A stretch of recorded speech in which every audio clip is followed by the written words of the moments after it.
Hola, muy buenas. Soy Mohamed El Mudden El Mudden, doctor en Argumentación, Filosofía de Lengua y también doctorando en Comunicación Política. Es un placer participar en ese congreso al que me permitirá ocasión y oportunidad de intercambiar ideas con mis compañeros, compañeras, comparten el mismo interés. Eh, el título de mi intervención hoy es La negociación sobre las distancias entre identidades en las narrativas del nuevo orientalismo hacia la reconstrucción de un nuevo tercer espacio lógico. Como indica el título, realmente estoy abierto a una compleja estructura de conocimientos que se interrelacionan en sí para poder ofrecernos un marco teórico y al mismo tiempo se pretende con ello superar una época, un periodo de pensamiento que ha sido dominado y clasificado nuestra forma de entender y de evaluar racionalmente los discursos, las conclusiones científicas y el conocimiento en general. Realmente la noción, terminología de la distancia, negociar distancia, por supuesto, que lo he traído desde Michel Mayer, que hablaba siempre que la retórica que es la negociación de una distancia con el otro a través del discurso para poder alcanzar un objetivo comunicativo. Y también estoy hablando de las identidades, eh, es decir, estamos hablando de representaciones culturales, de distintas interpretaciones a realidades, pero más en concreto realidades lógicas, es decir, realidades lógicas que se relacionan con un formato lógico, es decir, el principio de la contradicción o la identidad o el tercer excluido. Hacer realmente se relaciona a las proposiciones lógicas. Lo que intento a través de esto, intentar realmente que es un planteamiento atrevido, es decir, quería plantear un tipo de tercer espacio, pero un tercer espacio que supera un poquito la noción de Omebaba eh, desde una perspectiva lógica. Y eso está basado sobre realmente una noción de la diversidad que ha sido esculpida dentro de un marco lógico que es la lógica formal. Y me gustaría mencionar un texto de una compañera que comunicó conmigo y de ahí podemos hablar de esta crisis o este modelo de diversidad que esta intervención mía apela a repensarlo desde los espacios abiertos que están brindándonos la lógica natural o la teoría de la argumentación. Eh, Compañera mía, estuvimos trabajando juntos en un proyecto que la admiro muchísimo, gran escritora y que tiene una serie de novelas que están ganando premios y tiene un prestigio literario, por supuesto, como también lo considero yo como una compañera profesional. Entonces me dedicó una parte en su obra, dentro del corpus de la obra literaria, me dijo, conocerle confirma mis sospechas de que son más las cosas que nos unen que las cosas que nos separan. Es decir, dentro de la magnitud de la celebración de este aprecio se ve notorio, es decir, es una compañera que aprecia totalmente esa relación como una relación profesional y también aprecia la diversidad, pero desde su forma, es decir, ella ha velado o centrado en lo que une las identidades, no lo que separa las identidades. Y realmente es el gran modelo que tenemos todos sobre la noción de la diversidad. Tenemos una diversidad, pero al fondo buscamos lo que estamos común. Incluso en las comunicaciones de parejas diarias, cuando están negociando distancias, cercarse un tipo de distancia, pues realmente se afrontan a este tipo de conversaciones. Él le dice, bueno, tenemos a lo menos algo común, ¿no? Como una prueba de que podemos establecer una buena relación. Nunca hemos dicho en nuestras conversaciones, mira, a lo menos tenemos algo diferente entre nosotros. No apreciamos lo diferente. Lo miramos como un medio para llegar a algo común. Entonces, ese creo que es el gran crisis que está sufriendo la noción de la diversidad. Y esta noción de diversidad, de multiculturalismo, se ha ido desarrollándose dentro, dentro de ¿cómo se llama? Dentro de esta perspectiva lógica tradicional. Es decir, desde este marco, realmente lo que estamos haciendo ahora y a través de las nuevas perspectivas lógicas, estamos reconstruyendo toda la trayectoria del conocimiento que fue, eh, no como la retórica de la República de Platón, que fuera expulsada por los mismos criterios, sino varios conocimientos, varias relaciones entre identidades y otro fueron marcadas por este tipo de lógica realmente y ha excluido, ha condicionado hasta cierto punto la noción de la diversidad.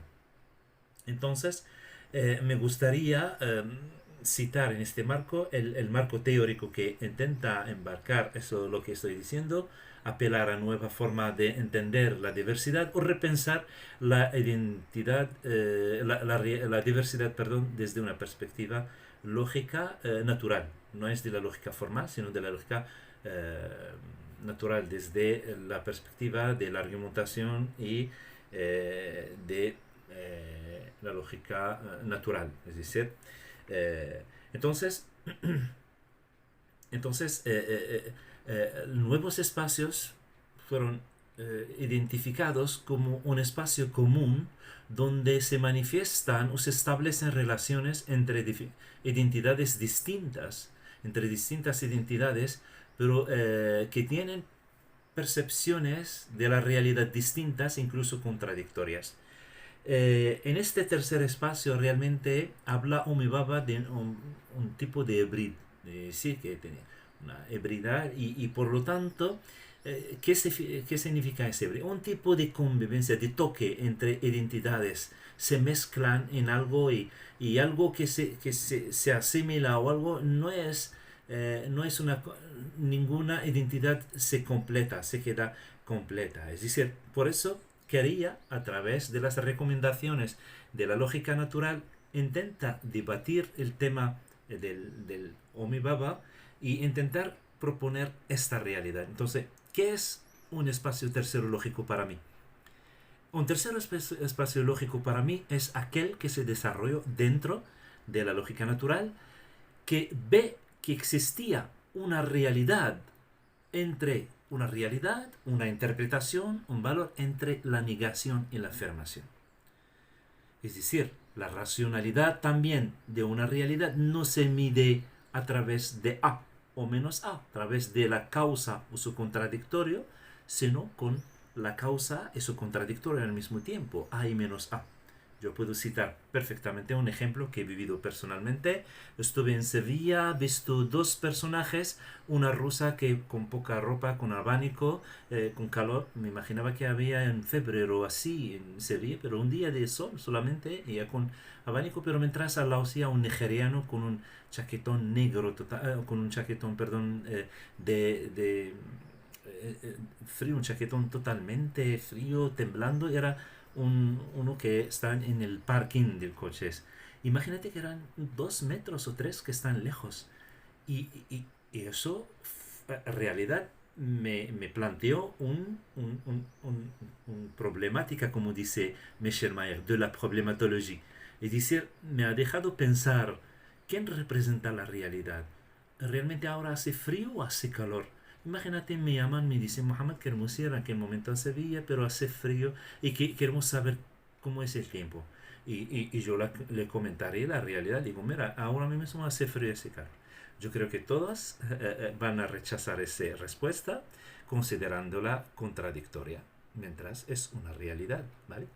Incluso las respuestas que damos dentro de nuestras realidades, cuando tú das un ejemplo de una frase y tienes distintas interpretaciones, pero no están requeridas por otros que dicen, no, dame esta respuesta uno. Entonces, existen unas realidades realmente dentro que fueran siempre suprimidas y que realmente existe entre la negación y la afirmación.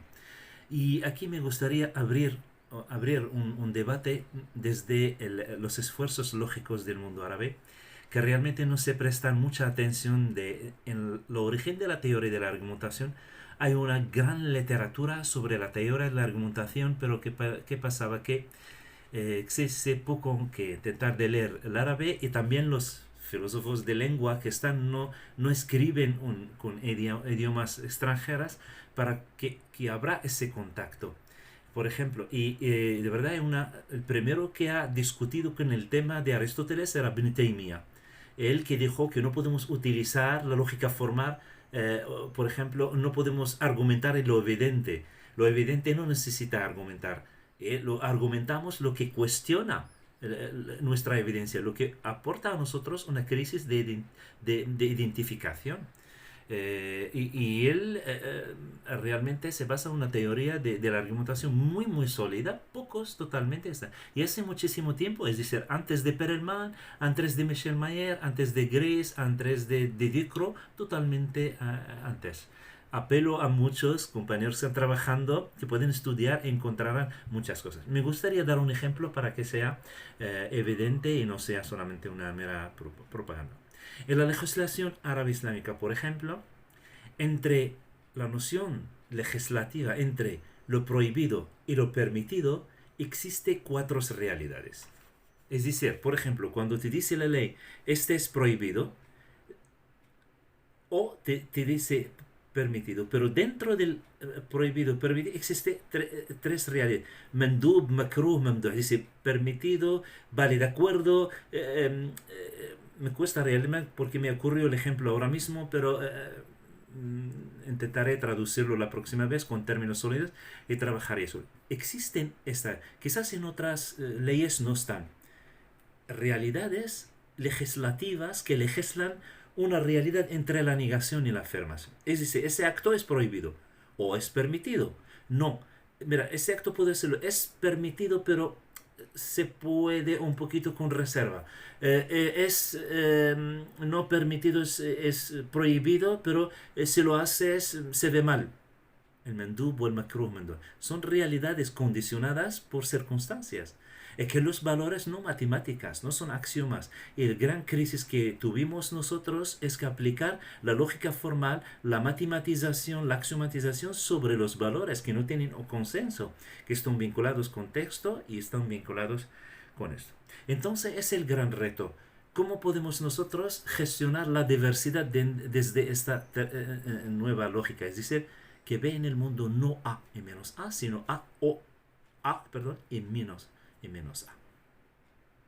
Entonces, iré analizando ese tercer espacio donde voy a intentar de defender que el tercer espacio ejemplar donde aquellas identidades guardan sus diferencias, conviven guardando sus plena diferencia, y que se aprecia la diferencia porque es lo que justifica realmente la conversación, cómo está el contacto, cómo está el conocimiento, es la diversidad.